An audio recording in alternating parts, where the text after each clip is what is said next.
4 साल पहले एक युवक अचानक से गायब हो जाता है।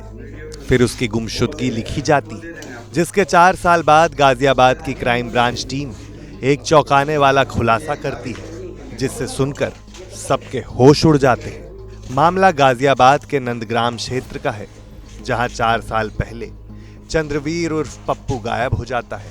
पुलिस में छोटा भाई गुमशुदगी की रिपोर्ट लिखवाता है। काफी ढूंढने के बाद भी चंद्रवीर का कुछ पता नहीं चलता, जिसके बाद में मामला क्राइम ब्रांच के हाथों में जाता है। पुलिस के सभी इनपुट को लेकर फिर से जांच शुरू की गई। इस दौरान क्राइम ब्रांच को लापता चंद्रवीर की पत्नी सविता पर शक होता है। पत्नी को थाने में बुलाकर सवाल जवाब किए जाते हैं। फिर क्या था? महिला से कड़ी पूछताछ के बाद आखिरकार खुल जाता है गायब चंद्रवीर की गुमशुदगी का राज। अब मामले में एंट्री होती है चंद्रवीर के पड़ोसी की, या बोल सकते हैं सविता के आशिक अरुण की।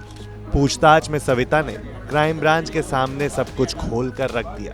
मेरा पड़ोसी अरुण से प्रेम प्रसंग चल रहा था। हम दोनों पति को अपने रास्ते से हटाना चाहते थे। फिर हम दोनों ने मिलकर पति की हत्या का प्लान बनाया। सिहानी गेट पे एक मुकदमा लिखवाया गया था 364 का, चंद्रवीर उर्फ पप्पू के किडनैपिंग के संबंध में। उसमें तब बहुत पूछताछ हुई, बहुत सारे पहलुओं पे काम हुआ, बट उस मुकदमे में तब कुछ निकल के नहीं आ पाया था। अभी हमारी टीम को कुछ लीड्स थी और हम कुछ पुराने अनवर्कड आउट केसेस पे काम भी कर रहे थे। उस लीड पे जब हमने काम किया और काफ़ी सारे एविडेंसेस हमने कलेक्ट किए, तो हमारा शक पुख्ता हो गया कि इसमें हो सकता है की हत्या हुई हो। जब उस पर काम किया, हमने 2 लोगों को अपनी पूछताछ के लिए बुलाया। उनसे पूछताछ में सारी चीज़ें पता पड़ी।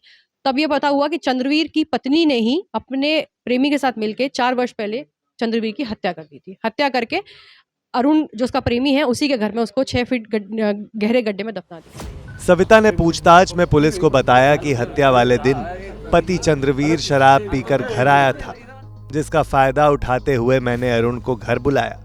शराब के नशे में धुत चंद्रवीर के सिर में अरुण ने पहली गोली मारी। इसके बाद हमने उसके सिर के नीचे बाल्टी लगा दी, जिससे उसका खून घर में नहीं फैले। फिर अरुण ने अपने घर में पहले से ही 6 फीट का गड्ढा कर रखा था, जिसमें हमने चंद्रवीर की लाश को दफना दिया। दोनों की सजा तो इसलिए हुई। लेकिन थोड़ा तो डर लगता है ना कि अपने घर में किसी की हत्या करके तुम शव गाड़ दोगे अपने घर में गाड़ी रखा। पर बार नो ऐसा नहीं हुआ तो हमारे पे वो हो जाएगा, आँच आ जाएगी, इसलिए आइडिया कहाँ से आया गड्ढा खोदते? वो इसलिए आया था कि बाहर गिरते तो हम पकड़े जाते, या कोई और नहीं कहता इसलिए घर में गया, तो लैट्रिन का गड्ढा खुद रहा था उसी। खैर, बुराई का अंत हमेशा बुरा ही होता है। सविता और अरुण ने चंद्रवीर की हत्या करते वक्त सोचा होगा कि इसके बाद हमारी जिंदगी एक दूसरे के साथ गुजरेगी। ऐसा होगा भी, बस अंतर इतना है कि अब दोनों जेल में अपनी इस गलती पर पश्चाताप करेंगे।